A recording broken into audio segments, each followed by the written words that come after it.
Entonces, damos una vez más la bienvenida al profesor Mitoprofe Luis Arturo Serna Alarcón. Estamos aquí saliendo del lecho de la muerte los dos, pero no sabes qué gusto me da tenerte otra vez, Luis Arturo, esta vez con un tema que nos había quedado pendiente. El otro invitado, pues ya lo hice. El otro invitado es el profesor Genofonte, que siempre me anda regañando porque nunca hago las cosas como quiere, no sé por qué, no adivino qué es lo que quiere, pero pues como siempre está aquí para regañar, para ayudarnos con los asuntos técnicos y finalmente es el que hace posible que estas tertulias se sigan transmitiendo. Muchas gracias, profesor Genofonte. Ya acá estoy. Y bueno, bienvenidos a Tertulias Mágicas en la Mansión Malfoy a través de la Flu llamada por Chimenea Electrónica. Y bueno, voy a presentar el tema del día de hoy, que es uno que nos quedó pendiente la vez pasada porque ya estábamos todos exhaustos, pero estuvimos hablando la tertulia pasada del Coming of Age y de repente al final de la tertulia nos surgió algo. Espero que ya hayan visto la tertulia de Coming of Age, si no después pueden ir a verla, no hay tanto problema, pero de repente dice el profesor Genofonte, ¿y qué pasó con el elefante en la habitación? El Coming of Age de Lord Voldemort. Nunca tocamos el tema.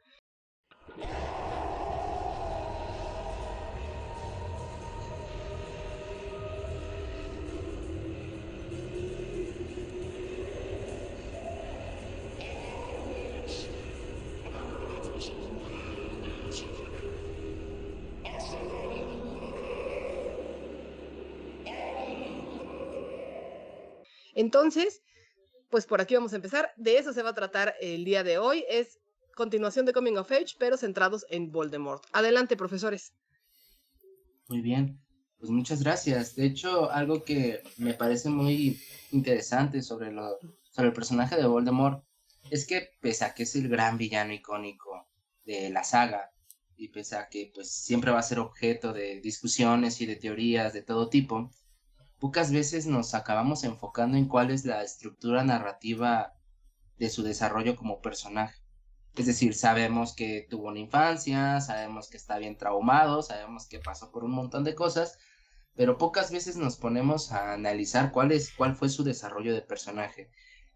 Como parte del fandom he visto muchísimo más interés en el desarrollo de personajes, además de los protagónicos. Incluso he visto análisis de los gemelos Weasley, que los quiero mucho, pero pues no son personajes como que muy complejos dentro de la trama. Pero no me había encontrado con un análisis de personaje a profundidad de Voldemort. No sé si sea como un consenso general de que no nos importa o que asumimos que es malo y que existe ya. ¿Sabes que yo creo que se da por hecho, que se da por sentado que es el malo que ahí está y el que arruina la vida de todos y nadie se ha metido realmente a analizar esto que vamos a hacer hoy? Sí, de hecho, creo que lo más cercano que hay, que es esta película, esta fan sí, el fanfilm, ¿no? El fanfilm, eso. ¿Cómo se llamaba? Tengo una bonita reacción para que pasen a verla ahí en mis otros videos. En el puesto instalado en el Conde ya no la tenemos porque nos la quitó. No, pero tengo la reacción que hice yo sola.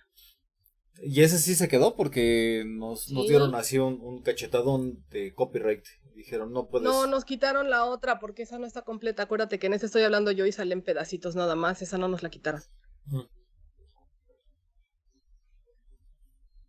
¿Cómo se llama? The House of Gaunt, ¿cierto? The House of Gaunt. Sí, Gaunt. Tengo la reacción que hice yo solita. Cuando todavía le ponías producción a mis videos. Que me tienes como esclavo aquí trabajando. Sí, claro. Bueno, ya. Entonces, hablabas de que esa es la que se ha hecho. House of Gaunt, que es el acercamiento más cercano. Creo que a final de cuentas, sí, ¿no? Lo agarramos como cajón desastre, es el malo. ¿Por qué pasa lo malo? Pues porque es el malo. ¿Pero por qué se hizo malo? Pues porque sí. Y la máxima explicación que acabamos dando, también culpando un poquito a esta J.K., dice, bueno, es que él no sabe amar porque fue concebido bajo del hechizo de amor, ¿no? Y ya a partir de eso, el No es fandom es cualquier como... cosa, Luis. Eso está bien rudo también. Digo, falta mucho análisis, que es el que vamos a hacer, pero No, eso claro, sí, de pero decir por qué estaba así de loco y analizar eso está increíble también. Y tomando en cuenta lo que estábamos platicando ayer con Diana Pendragon, ayer estábamos hablando sobre cuestiones de género y cómo, a ver, veamos, ya llevamos un ratito, sí, es que si no, luego nos tumba la transmisión, por la delicadeza de los temas, ¿no? Estamos hablando de una violación inversa, en el que, claro, en este caso, la mujer obliga al varón O Tom Riddle a, padre. sí, A a concebir. tener relaciones sexuales y a concebir un hijo. Y es algo que también está, digamos, fuera del discurso normal. Es algo muy denso. Yo creo que Rowling ya no se quiso meter mucho más allá no, pues porque es que, la narrativa a final de cuentas termina, bueno, digamos el discurso actual termina metiéndote en muchos problemas si tratas de analizar estas partes, ¿no? Eh, digamos, por no lo peliagudo del tema, sino por lo peliagudo de las reacciones que ha habido acerca de toda esta Sí, yo creo que discusión la del polémica que se desata es género. claro, impresionante. no, y Rowling toca aparte, muchas cosas bien específicas y bien fuertes y las deja nada más ahí para que nosotros nos hagamos bolas, porque si no, ella se puede meter también en problemas. ni muy comprensible que no las quiera abordar, ¿no? A final de cuentas. Entonces, pues sin hacer menos la situación, esa situación, más bien lo comento porque se convierte como en un... ¿Y por qué es malo? Ah, pues por esta razón. Porque es muy malo. Sí.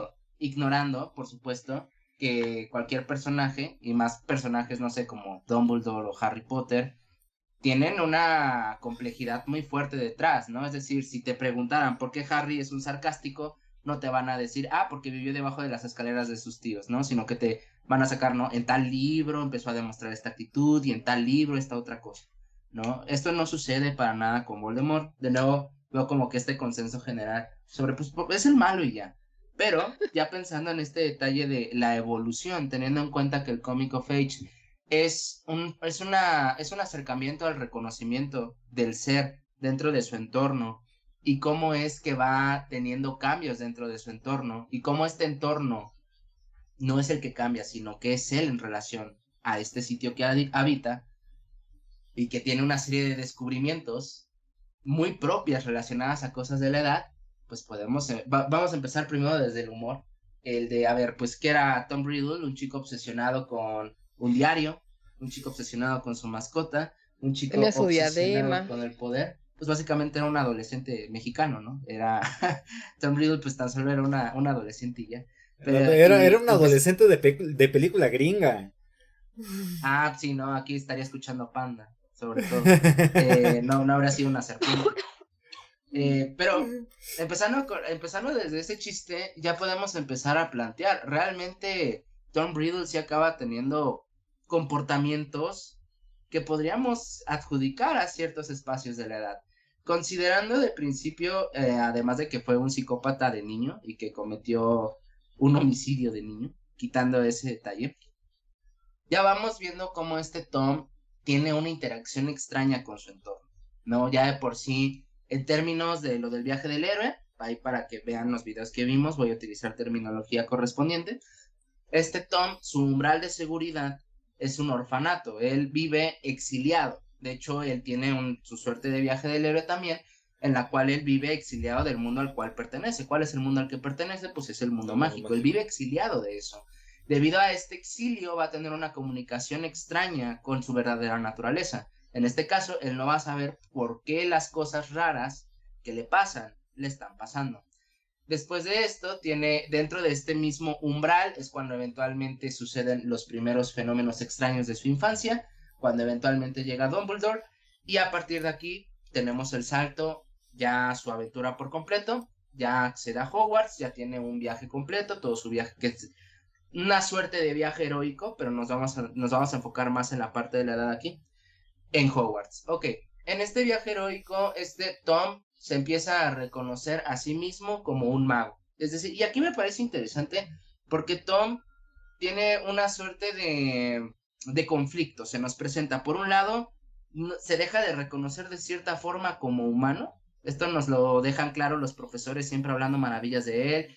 el estudiante excepcional, Tom sabiéndose excepcional, siendo básicamente un pequeño líder de secta desde que era adolescente.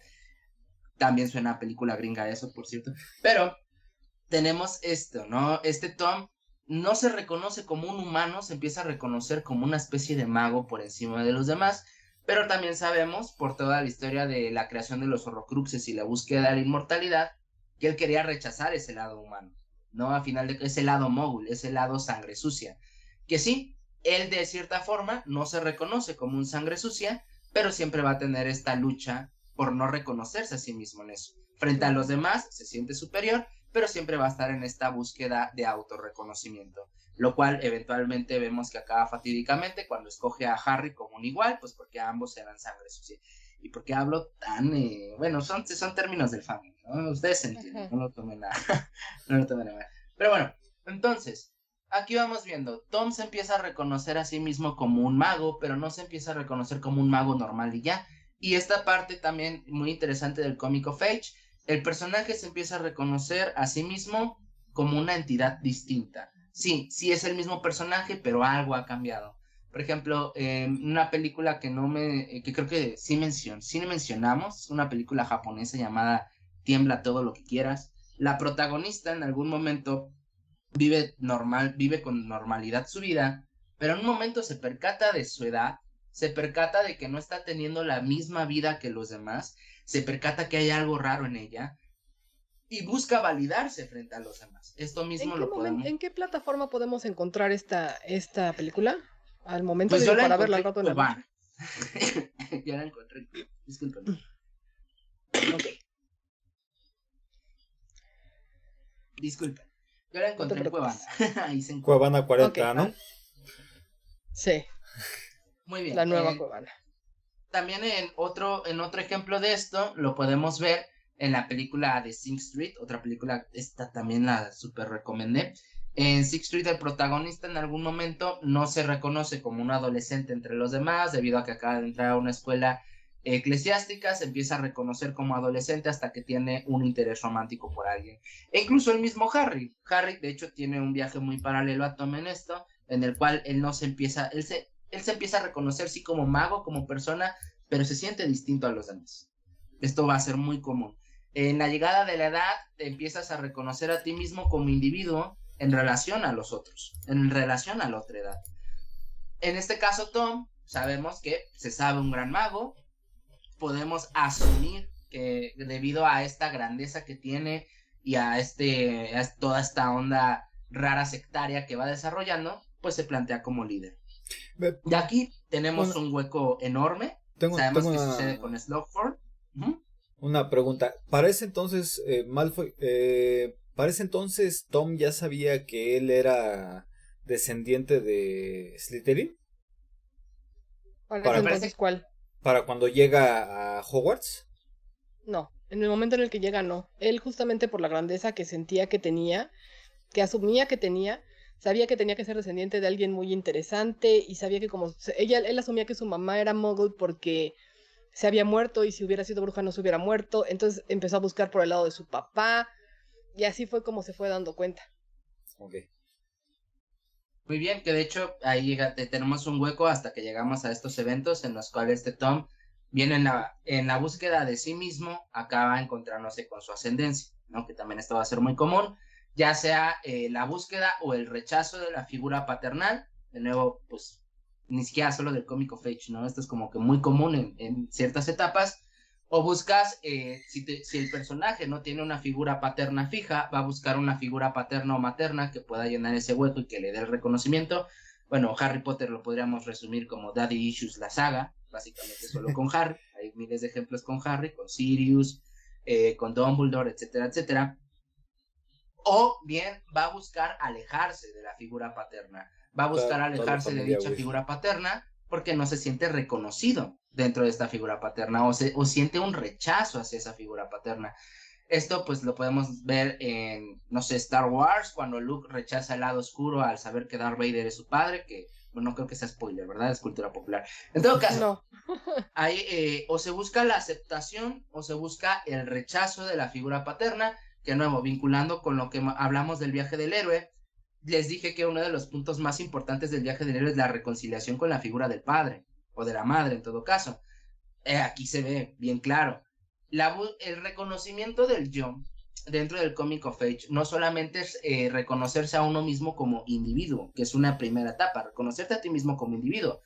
Además es reconocerte como individuo a través de los otros, cómo los otros te conciben a ti.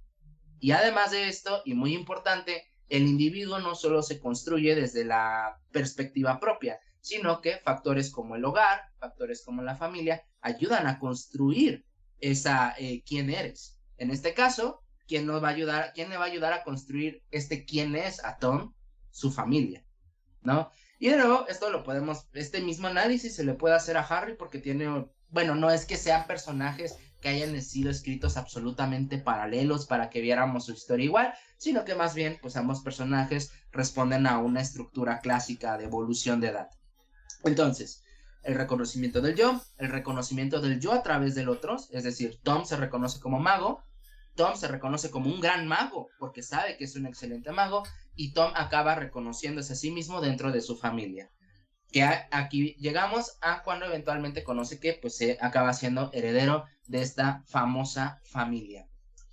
Que no mencionamos aquí porque, bueno, esperen, no hay tabú, ¿verdad? Entonces, acaba descubriendo su ascendencia.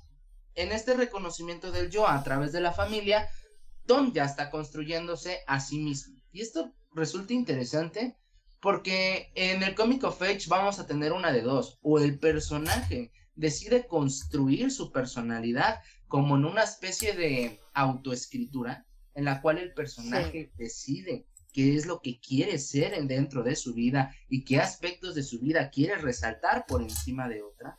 O bien el personaje en una situación un poco trágica tiene que acabar aceptando quién es. Y hay películas excelentes donde se juega con las dos cosas, donde el personaje se acaba construyendo a sí mismo en una autoescritura, pero a la vez tiene que aceptarse tal como es. Ejemplos de esto nuevamente con la película de Hola, mi nombre es Doris, que otro Comic of Age preciosísimo. La protagonista se enamora tiene un enamoramiento muy fuerte por cerca de sus 65, 70 años, y en una primera parte la protagonista se construye a sí misma como una persona alternativa, artística, que le gusta la música independiente, la onda hipster, para poder llamar la atención del chico del que se enamora. Y después la protagonista eventualmente se tiene que aceptar tal como es una mujer amable, una mujer sensible, una mujer artística, sí, pero que sinceramente no le importa nada de esa parte que antes fingió que sí le gustaba. ¿Y esta también solo está en Cuevana? Porque quiero ver algo al rato Creo que está en Netflix, creo que esta sí está en Netflix. Va. Mi nombre es Doris. Gracias. Entonces vamos viendo. En este caso, Tom nunca se acaba de reconocer a sí mismo, ¿no? Tom solamente se queda en la construcción del personaje, que es básicamente ponernos un nickname en un foro en línea y pues ya olvidarte, ¿no? Es decir, Tom deja de ser Tom para convertirse en Voldemort. Ya, de nuevo, aquí tenemos un gran hueco de historia. No sabemos que tiene toda la búsqueda por los tesoros de los fundadores de Hogwarts. Sabemos que eventualmente acaba teniendo toda esta metamorfosis física, que quisiera detenerme tantito en de la metamorfosis física, porque esta metamorfosis física es increíble. Aquí brevemente, en la literatura latina, la literatura clásica, un señor llamado Ovidio recopiló varios de los mitos más importantes para los romanos, para los grecorromanos. ¿Ovidio? Metamorfosis. Sí. Ovidio no, señor, Ovidio, le quitas la C. Bueno, por ahí va. Ojalá no, sí, ¿no? Este señor Ovidio acaba haciendo toda una estructura para que sea muchísimo más digerible comprender estos mitos, para que sea muchísimo más fácil aprenderlos. También los enseña con una cuestión didáctica, un largo, etcétera. Aquí lo que realmente llama la atención es la estructura narrativa tan clara que plantea. Hay una situación, esta situación lleva a algo trágico, lo trágico lleva a una transformación, a una metamorfosis, y hay una resolución a través de la metamorfosis. Por ejemplo, vi a esta diosa hacer algo malo, la voy a acusar, transgresión, metamorfosis, me transformó en una lechuza, resolución, ahora las lechuzas solo vemos en la noche. Que esta estructura no solo se queda en los mitos latinos, sino que se acaba trasladando hasta la literatura mexicana. Hay como breve paréntesis cultural, la historia del Popocatépetl y el Iztaccíhuatl y la Llorona siguen esta estructura por parte del romanticismo europeo. Es decir, un par de amantes, tragedia, uno va a la guerra, transformación, montaña, resolución, ahora las dos montañas están ahí. Entonces, esta estructura, pese a que es una estructura que ahorita la acabamos de describir como ABC, realmente es una estructura literaria muy compleja que ha sido utilizada desde que, pues, básicamente que Ovidio le dio estructura. Ha sido muy utilizada y reutilizada constantemente. Y de hecho, esto va a ser muy común en cierta literatura europea, más en las historias de folclore. El personaje que se transforma en contra de su voluntad, o por una maldición, o por lo que sea, y a través de esta transformación, el personaje recibe una moraleja, ¿no? Entiéndase un niño que se transforma a lo mejor en un animal porque se llevó mal con una bruja, pero al final se lleva bien con la bruja y después se hace bueno. O la Bella y la Bestia, en todo caso. En este caso, esta transformación, yo diría que esta suerte de metamorfosis que tiene Tom sigue parcialmente un poquito esta estructura, pero sin esta parte de la resolución o moraleja, sino que más bien se trata de resaltar la transgresión. La transgresión que Tom tiene por los eventos que haya hecho o que haya cometido, la transgresión que Tom tiene es tan grande que tiene una metamorfosis. Interesante aquí, la metamorfosis que sufre Tom se nos deja medio implícito, no es algo que sea una consecuencia que él no pudiera controlar, sino que medio ahí se deja entrever que Tom decide activamente tener esta metamorfosis. Claro, y ahí aunque nunca se explica si lo decide activamente, él quería tener esta metamorfosis para distinguirse de los demás. Y además no es que no tuviera la información, porque digamos una de las partes básicas de la enseñanza de la alquimia es que la alquimia, mientras transformas los elementos, te vas transformando a ti mismo. Entonces, el uso de la magia tiene efectos en el cuerpo humano que al mismo tiempo van a hacer que el cuerpo cambie. Y si la magia claro, es son todas oscura... estas implicaciones que Rowling no nos dice abiertamente, pero que ahí están. Perdón. Con esto reforzamos bien cañón la idea. Tom tiene esta transformación de forma voluntaria, entonces. Entonces, aquí vamos, siento que siguiendo la estructura un poquito de Ovidio, la transgresión a decisión propia es tan grande, es tan pero tan grande, que la transformación ya no solamente va a ser emocional, física, sino que ya también va a ser, ya va a ser más allá de un punto irreversible. Que nuevo, relacionándolo al cómico Fage, es como, pues ya creciste, o te cambió tu cabello, o bueno, cualquier cosa que ya hayamos mencionado sobre el cambio de edad. El ser humano está en constante transformación, estamos en constante metamorfosis, entonces la transformación del cuerpo no es extraña. Pero en este caso, la transformación voluntaria de Tom en algo transgresor es lo que acaba llamando, bueno, me acaba llamando bastante la atención. Es algo más allá de lo, y bueno, breve análisis muy, muy chiquito porque sé que J.K. no se metió tanto en esos simbolismos, pero me parece muy interesante el detalle de que se esté transformando más en algo más cercano a un reptil. ¿Por qué no otro animal? ¿No? O sea, de principio sabemos, pues tiene la herencia de Slytherin, obviamente, pues va a querer seguir manteniendo esto, teniendo en cuenta que tiene toda la ideología de la familia Slytherin detrás.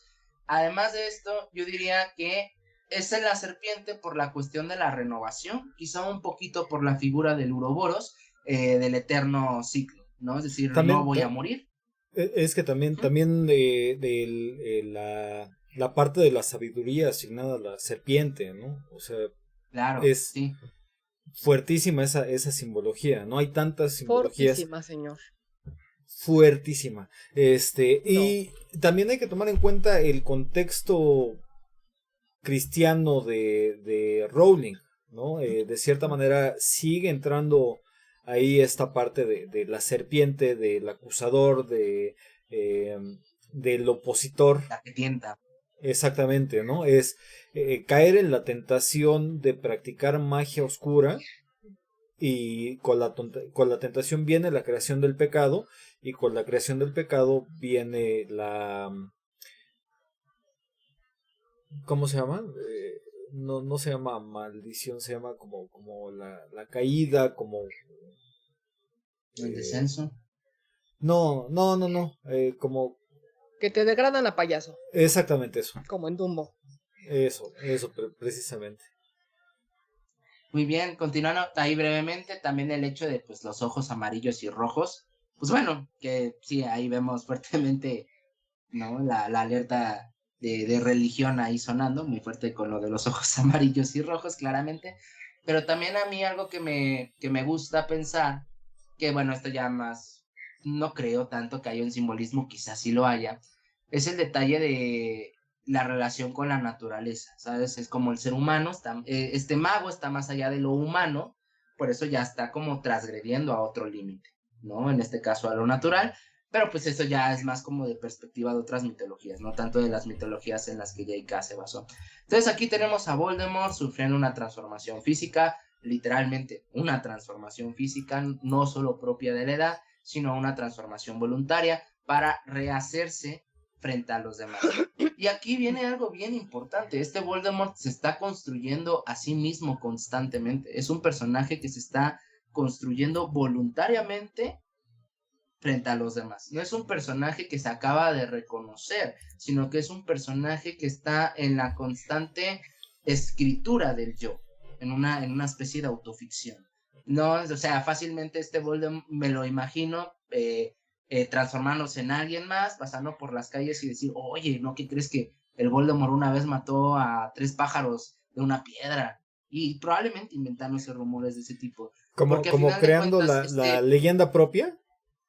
pues creando una leyenda propia, sí. Para mí esto es lo que me resulta muy interesante de esta evolución de edad de este Tom. Se Sí. crea su propia historia, se crea a sí mismo como un personaje frente a los demás, sin rechazar que Tom pues, fue un mago excelente, excelsísimo, que realmente era brillante, porque sí lo era, a final de cuentas con todo lo malo que hizo, el hecho de haber creado todo el plan que creó, toda la secta que formó, pues habla de su brillantez, sí habla de esa brillantez, pero siempre hay una necesidad de querer marcar más. Siempre existe esta necesidad. Querer marcar más miedo, querer marcar más territorio, querer marcar a su gente. Una construcción del yo constante, que es algo nuevamente muy típico en los cambios de edad. Porque en el momento en el que te dejas de reconocer a ti mismo, en el momento en el que ya sabes que eres distinto entre los otros, o que a lo mejor hay algo de tu familia agradable, desagradable, que quieras aceptar o rechazar, la única forma en la que los seres humanos podemos acabar estando bien es, si no sabemos quiénes somos, es construir el quiénes somos. En algún momento Harry se construye a sí mismo con la idea de que él es el elegido y se le sube la soberbia en su momento. En algún momento incluso Ron hace lo mismo. De hecho, casi todos los personajes adolescentes en Harry tienen este pequeño momento en el cual ellos se están construyendo a sí mismos como un personaje cliché frente a los demás, independiente de los personajes cliché auténticos que no tuvieron desarrollo. No hablamos de ellos, hablamos de los protagonistas.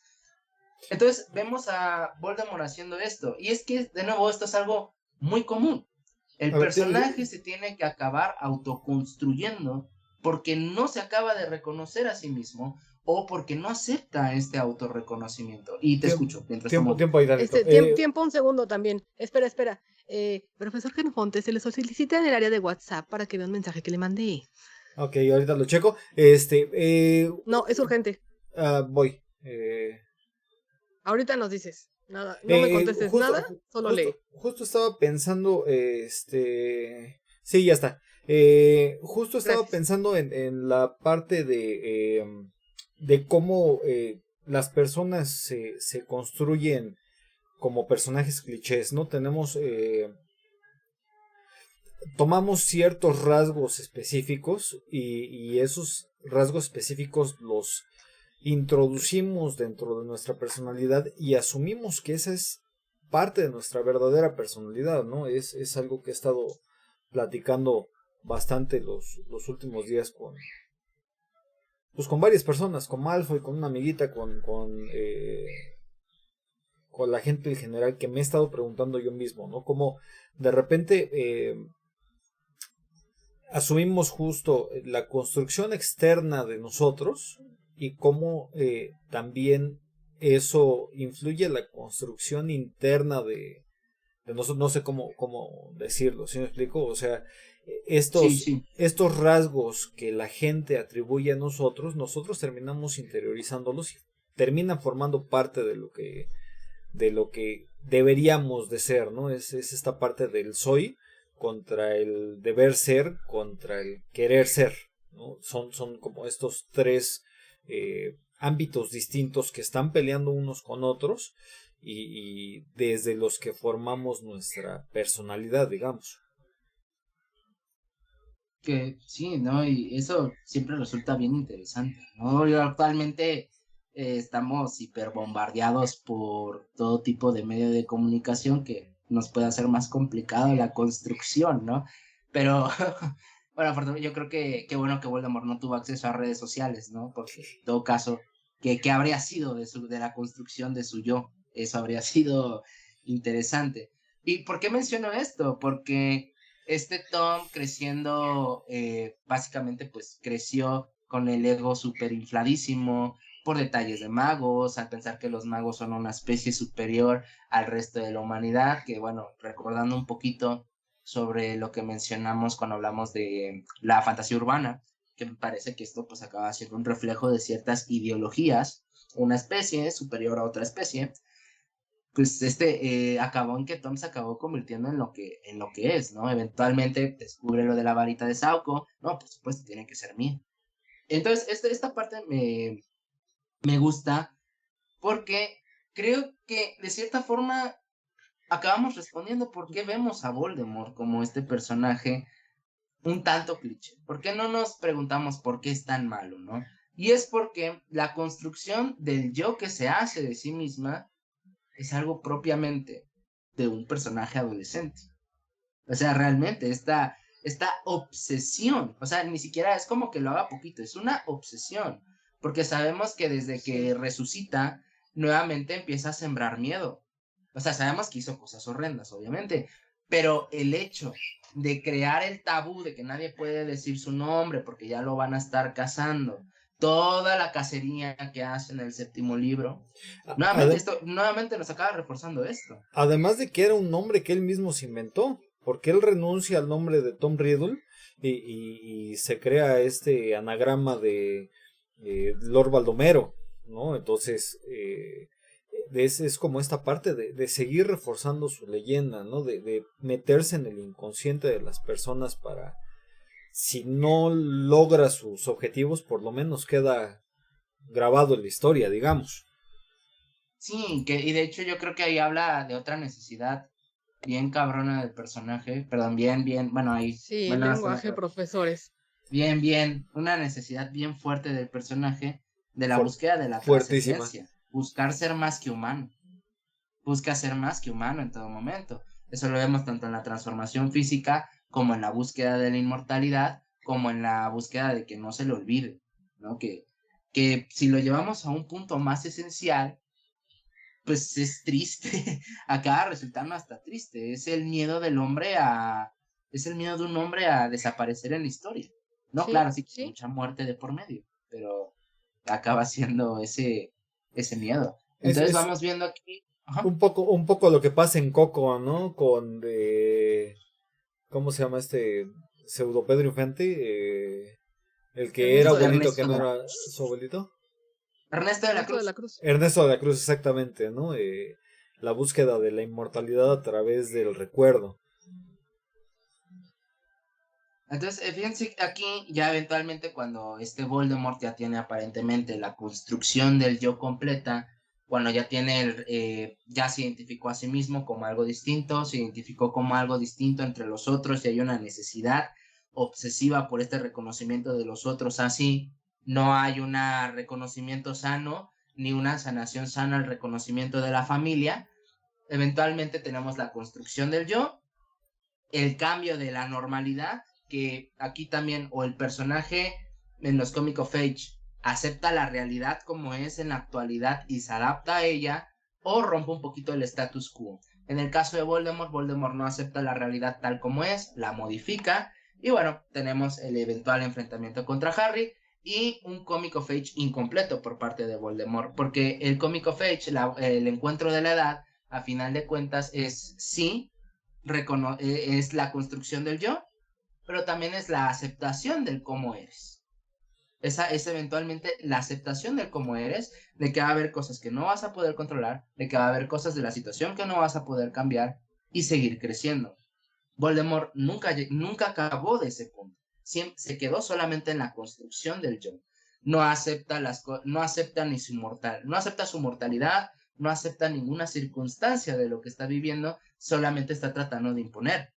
No por esto digo que por una cuestión psicológica el personaje haya sido derrotado. Más bien, este es el desarrollo de la evolución del personaje. El personaje no tiene su evolución de la evolución de edad completa porque nunca salió de la construcción del yo.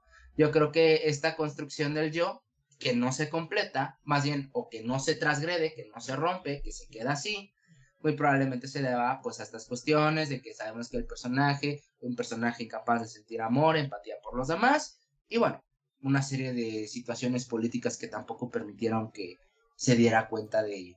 Pero bueno, aquí les doy tanto la palabra para que puedan. Ahora, Y no olvides la endogamia. Creo que es importante, por ejemplo, pensar en el evidente personaje en el que está basado Voldemort, ¿no? Ayer también lo comentábamos, el asunto de que esté basado en Hitler y este asunto de separatista, de supremacía mágica, de cómo algunos tienen que dominar, de la pureza de sangre. Todos estos topics son muy asociados a la ideología del Tercer Reich, ¿no? Entonces, digamos, ella siendo inglesa, le tiene mucha comezón a esta época de la Segunda Guerra Mundial y Claro. los efectos que a final de cuentas tuvo la Segunda Guerra Mundial en Inglaterra, ¿no? O sea, todos los bombardeos, todo el relajo, que si bien a lo mejor no le tocaron vivirlos a ella, seguramente escuchó muchas historias de parte de sus padres, de parte de sus abuelos, y sigue las cicatrices en el país, ¿no? Entonces, no podía permitirle un desarrollo completo al personaje de Voldemort por a quién estaba representando. Porque a final de cuentas, si le das un desarrollo completo a Voldemort, estás haciendo una versión apologética de Hitler, ¿no? Y es básicamente hacer una traición a tu propia historia, ¿no? Entonces, para poder completarse Sí, ¿no? ella, y con este efecto que la escritura tiene de... ¿cómo se dice? Cuando liberas las cosas. Catarsis. Este efecto catártico que tiene la escritura, que fue muy evidente, por ejemplo, con la pérdida de su madre y con las vivencias de su vida, rompes con la catarsis si terminas siendo defensor, si terminas siendo el abogado del diablo, por así decirlo, ¿no? A menos de que esa sea tu intención desde el principio, pero Rowling no tenía esa intención. Desde mi punto de vista, ¿no? O desde lo que aparenta ser Sí, la historia de hecho, Harry Potter. Y aquí agregando, y pues sí, yo honestamente formo de esa gran parte del fandom que acaba ignorando el detalle de que la autora en su contexto, pues acaba construyendo esto debido al contexto en el que crece, ¿no? Obviamente no va a acabar haciendo toda esta representación, pues por estas razones. Y algo bien interesante también, que apenas como que me cayó el 20, la figura fascista, histórica o ficcional, siempre se construye su propia historia. El fascismo siempre se acaba construyendo su propia versión de la historia, su propia versión de la personalidad, que bueno, eso lo vemos súper bien retratado, pues con lo que hace Voldemort, con la construcción del yo y con la construcción de su secta, que son los mortífagos. Entonces, esta parte que dices Los caballeros de de que pues sí, no, Walpurgis. no quiero romper la catarsis. ¿Cómo? Los caballeros de Walpurgis desde que estaba en la escuela. Sí, fue el primer nombre de los mortífagos, o los protomortífagos eran los caballeros de Walpurgis. Bueno, pues ya, Ok. pues yo con eso, yo cierro esta parte del contexto de Voldemort, comentando que el Ok. personaje, siento que los paralelismos que el personaje pueda acabar teniendo con Harry, nuevamente resalto, no es porque creo, o sea, y estoy casi seguro, no es porque J.K. haya querido hacer estos paralelismos, sino que tanto Tom como Harry son personajes que siguen cierto arquetipo, siguen un arquetipo de crecimiento del personaje y de viaje heroico. Que hecho, pues de nuevo, esto en ningún momento siento que es como un que hubiera pasado con Harry si hubiera sido malo, como algo, en algunas ocasiones he llegado a leer algunas interpretaciones del personaje, sino pues más bien son personajes que siguen un modelo arquetípico de crecimiento de edad y de viaje heroico. Y bueno, pues como recomendación a ustedes, recuerden que la construcción de la personalidad no siempre va a estar definida por lo que nosotros decidamos, sino por el contexto en el que nos desarrollamos, pero mientras más conscientes seamos de nosotros mismos, más vamos a poder ser conscientes de quiénes somos y quiénes queremos ser. Y ahora tomaré agua, porque hablé muy rápido. Perfecto. Se da cierre, sin embargo, estoy aquí leyendo los comentarios de las personas que nos están viendo, porque esta vez estamos transmitiendo en vivo. Y nos pregunta don Juan Guillermo. Don Entonces, ¿el Dinosaurio. cambio físico va de la mano cuando adquieres un poder? A diferencia de alguien que nace con este, ejemplo random, Kal-El o Superman. O para este canal, Harry. ¿Qué opinas, Mito Profe? Nada más me recuerda el principio de la pregunta, nada más. Entonces, ¿el cambio físico va de la mano cuando adquieres un poder? Ah, no, no siempre. Yo creo que no. Yo No creo que aquí siempre. el cambio no era por el poder, sino por la transformación propia. En el Exactamente, momento en el que él se transforma también su cuerpo, pero no necesariamente por un poder. Varía es que mucho de cultura, ajá. ¿eh? Yo creo Por que hay que ejemplo, ah, A ver, ¿quién pide oh, que primeras? la chingada. A ver, yo no, pido yo primeras. te escucho, yo te A escucho. ver, Ix se habla, porque ya están Pensando, así. estaba pensando en cómo está, digamos, el poder intrínseco al ser, al personaje, a la persona, eh, que, eh, que nada más se va desarrollando, ¿no? Este es, yo creo que el caso de Superman, es el caso de Harry, es el caso de Luke, que así de mi Luke, que no tienen ellos, digamos, que buscar y construir. Cuando tú buscas transformar tu naturaleza para obtener poder, entonces cuando vienen las transformaciones físicas, ¿no? En cambio, no es lo mismo que desarrollar. Es digamos, como los que hacen ejercicio, ¿no? Está el que se la avienta en el gimnasio 10 horas diarias y llega hasta cierto punto al desarrollo muscular, pero no puede pasar más allá. Y está el que se empieza a inyectar esteroides, el que se hace cirugías, el que utiliza sustancias, etcétera. Entonces logran ellos un desarrollo mucho mayor, pero no es un desarrollo completamente natural, si me explico, es un desarrollo que Sí. crea una transformación en el cuerpo, ¿no? Entonces no es lo mismo, por ejemplo, cuando ves el cuerpo de los practicantes de halterofilia, comparado con el cuerpo de los practicantes de estructuralismo, iba a decir, ¿cómo se llama esto? Movía su estructuralismo, Físico-culturismo. fisicoculturismo, exactamente, ¿no? El fisicoculturista está mucho más preocupado por la forma que por la fuerza, y el alterofilista, el alterofílico, el cargador de peso, está preocupado, más preocupado por la fuerza que por la forma, ¿no? Como estos, ¿cómo se llama? The Strongest Men in the World, no sé, las competencias que hacen, de los que giran las llantas y cargan las pelotas de mármol, etcétera, eh, parecieran gordos, ¿no? Pero en realidad es el desarrollo muscular de la fuerza, ¿no? No transforma sus cuerpos porque sus cuerpos ya van para allá. Entonces, si tú naturalmente eres pequeño y con una constitución muscular baja, no vas a poder competir con ellos. Pero ya que te empiezas a inyectar cosas y hacer, digamos, este hackeo del cuerpo, el cuerpo se transforma. Yo creo que a eso... Ah, mira, ya llegó Moni. Yo creo que eso se refiere... en qué momento se dan los cambios físicos, ¿no? Contestándole a Don Dinosaurio. Por cierto, no se olviden de visitar su canal, Crónicas D&D. Ellos también hacen análisis literario, nada más que ellos sí se agarran de todo. Ok, muy bien. Muy bien, Son las preguntas que rápidamente, tenemos. Ah, sí, adelante. Voy a agregar, creo que esto depende mucho de la cultura. Y voy a utilizar mi comodín, depende del contexto cultural, pero es que sí, porque pensaba, por ejemplo, en la mitología azteca, cuando Tezcatlipoca tiene una transformación de poder, de estatus, se le arranca un pie.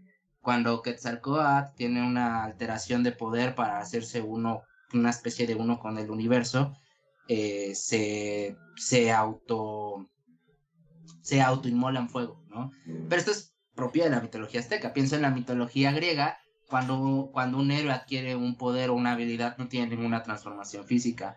Pero a lo mejor pienso, no sé, en un héroe de la mitología coreana. Es que incluso piensan los griegos y sí hay transformaciones, ¿no? Hay digamos, No, poderes sí, pero cuando adquieren atribuidos poder a naturalmente. positivo, Ajá. no, sí tienen transformaciones, muchas transformaciones monstruosas, pero hablo de como en esta onda héroe que adquiere poder, va a ser, esto va a depender de cada cultura, ¿no? Porque incluso en la contemporaneidad, si pensamos en superhéroes, de ley, cualquier superhéroe tiene una transformación física un poquito transgresora cuando adquiere poder. O sea, ya hablamos de la contemporaneidad, que esto va a ser distinto a la mejor a transformaciones físicas que héroes orientales pueden llegar a tener, que solo son transformaciones físicas parciales. Entonces, yo no me atrevería a decir que todos los héroes se van a transformar físicamente cuando adquieran poder o no lo van a hacer. Creo que más bien depende del contexto en el que se esté desarrollando el héroe, ¿no?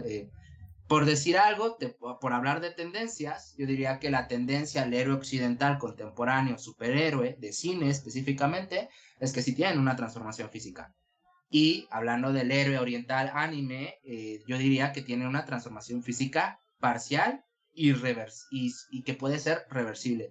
Pero esas solo son tendencias, porque no podía hablar de algo general, porque hay tantos ejemplos de los que sí y de los que no se podría abarcar. Es que yo creo que más bien estamos basándonos demasiado en la parte física de la transformación, ¿no? O sea, a final de Sí, sí, cuentas yo son hablo de los... la metamorfosis. Exactamente, Yo por transformación me refiero a la metamorfosis. son los signos físicos de una transformación interna que de todas maneras se da, ¿no? Y hay transformaciones internas que son visibles para el público, digamos, y hay transformaciones que no son, salud, hay transformaciones que no son visibles para el público, ¿no? Y cuando la transformación está transgresora, entonces deja marcas, estas marcas monstruosas que mencionabas en algún momento en la marca de los cuerpos, ¿no?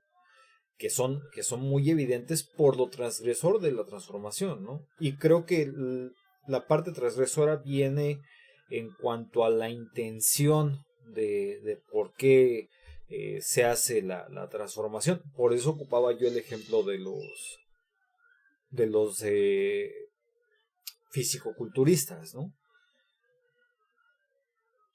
Bien, pues ahí tenemos. Bueno, don Juan, de todas maneras te recuerdo un poco que veas, si gustas, mi cápsula sobre Voldemort y la Hibris. No hablo tanto de las transformaciones físicas, pero quizá puedes tú estar pensando en las transformaciones físicas mientras hablo de cómo Voldemort cometió Hibris y fue así como finalmente terminó, pues, muerto, ¿sí? ¿Algo más, profesores? Sino para que me den permiso de pasar a la despedida. Moni comenta acerca de Goku. que es un buen ejemplo en las diferentes fases de No. Super Saiyan. Pero ok. creo que es ahí con Goku es más bien como la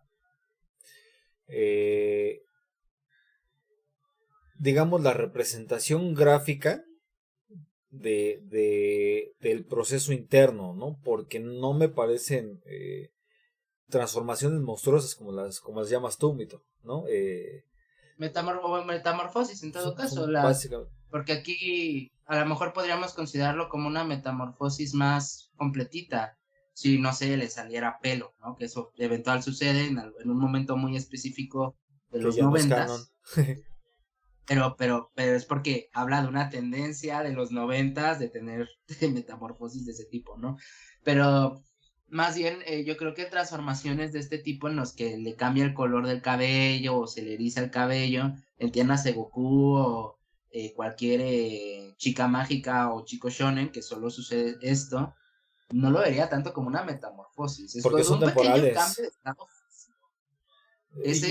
Y, Es como, sí, yo creo que es la manifestación física de un estado distinto de poder, ¿no? Pero ya la metamorfosis, no sé, Naruto transformándose en un zorro de fuego que se le sale el esqueleto de la espalda, bueno, esa sí ya es una metamorfosis. pe- Pero cosas así más chiquitas, yo diría, solo es la manifestación, como tú dices, Ixe, es la manifestación de un cambio de estado interno. sí, claro, porque a final de cuentas todos estos ejemplos son reversibles. Siempre regresan a su yo natural de todos los días, ¿no? O sea, digamos, es el momento de crisis en el que necesita entrar en un estado mental o un estado emocional distinto y se ve reflejado en el cuerpo, pero no es una transformación permanente, no es algo que deje marcas, a diferencia de lo que pasa con Don Baldomero. Saludo otra vez. No, estaría sabrosa la Sí, reverenda. estoy tosiendo un poco, perdón, hasta le apagué el micrófono para que no me oigan No, no, toser. Eh, ¿qué con eso? que dice que también me soñó Naruto. Es que yo no vi Naruto. Entonces No. Sí, yo tampoco lo vi, una disculpita. Es el Harry Potter japonés, ¿eh? O sí. sea, son, Ah, caray, eso sí me interesa. A lo son mejor hasta básicamente empiezo a verlo. siguen casi en serio, una estructura de historia que dices, Masashi Kishimoto y J.K. Rowling tuvieron que ser mejores amigos, porque de plano, si no, no te explicas cómo siguen pautas tan específicas, pero Ok, tan absurdamente específicas, ¿eh? O sea, lo voy a es algo checar increíble. porque ya es momento de hacer más comparaciones también. Sí, no, yo Mi ya era fuerte es viejo Harry para Potter, cuando sin salió embargo he Naruto. leído y visto otras cosas, pero no soy tanto de ver series porque luego no me puedo como comprometer a estar viendo la serie No, y sí, la verdad Naruto es un me compromiso fuerte. desespero. Luego no me da tiempo y me empiezo a desesperar o ya no hago nada por estar viendo, entonces por eso no me meto mucho en cosas de series. Últimamente antes sí. Bueno, ¿algo más? No, No, bueno, ya no. no que se me venga a la mente. Creo Ok. que tomamos bastante. Sí, fuimos como muy directo al grano esta vez, ¿no? No, Ujú. fue bastante claro, conciso y rápido. Ok, bueno, pues esto fue el Coming of Age de Don Voldemort, como continuación a la primera tertulia de Coming of Age, donde nos echamos un muy buen rato, pero al final nos dimos cuenta de que no habíamos hablado de Voldy. Aquí lo tienen, espero que les haya gustado y no se olviden de ver el resto de las tertulias. A partir de ahora, los que estén viendo la versión editada pueden acceder a los comerciales.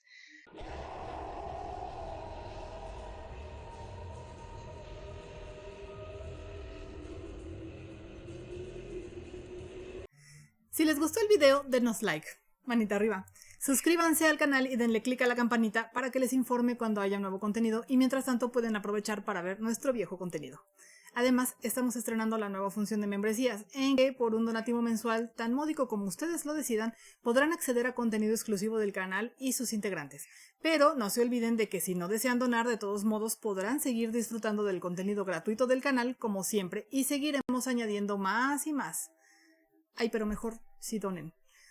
Si prefieren patrocinarnos por otros medios, Para seguir creando contenido pueden ayudarnos donando en Patreon. La página es www.patreon.com/tertuliasmágicas o invitarnos un café directamente por Buy Me a Coffee.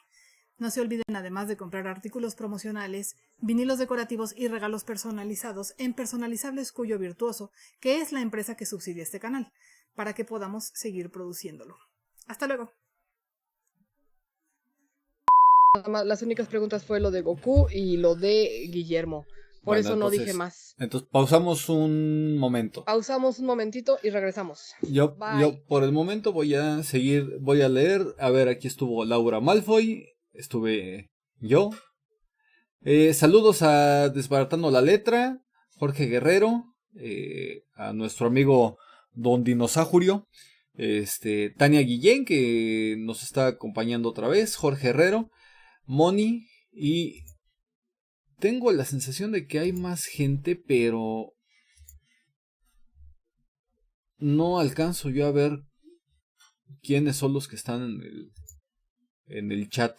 Pero bueno, para todos los chicos que están aquí en el chat, si nos gustan dejar un mensajito para saludarlos.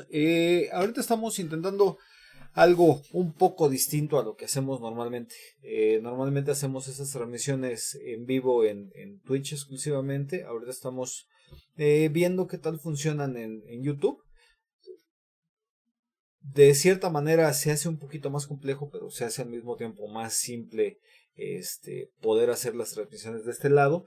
Y lo que estamos haciendo es dejarlas mientras está en vivo y quedan grabadas para los miembros del canal, los miembros patrocinados del canal. Como ya les había explicado, está Malfoy. Ahorita tenemos temas con Mitoprofe, tenemos muy probablemente la semana que entra nos acompaña Rubén Caballero Caminante. Tenemos pendientes tertulias con varios de los finalistas y semifinalistas del Torneo Nacional de Magia. Estamos ahorita organizando con los mentores, digamos, cómo vieron ellos el torneo desde la perspectiva de cada una de las casas. Ayer tuvimos el tema de las leyes comparadas entre el mundo mágico y el mundo no mágico, y miles de temas, ¿no? Ustedes saben que el universo de Harry Potter es bastante amplio y nos sirve como herramienta para poder analizar las situaciones actuales y las situaciones de la vida. Yo creo que nos sirve para ir viendo cómo funciona esto. Déjenme checarles aquí qué más tenemos. Vienen también nuevas eisegesis. Ahorita estoy preparándoles nuevo material.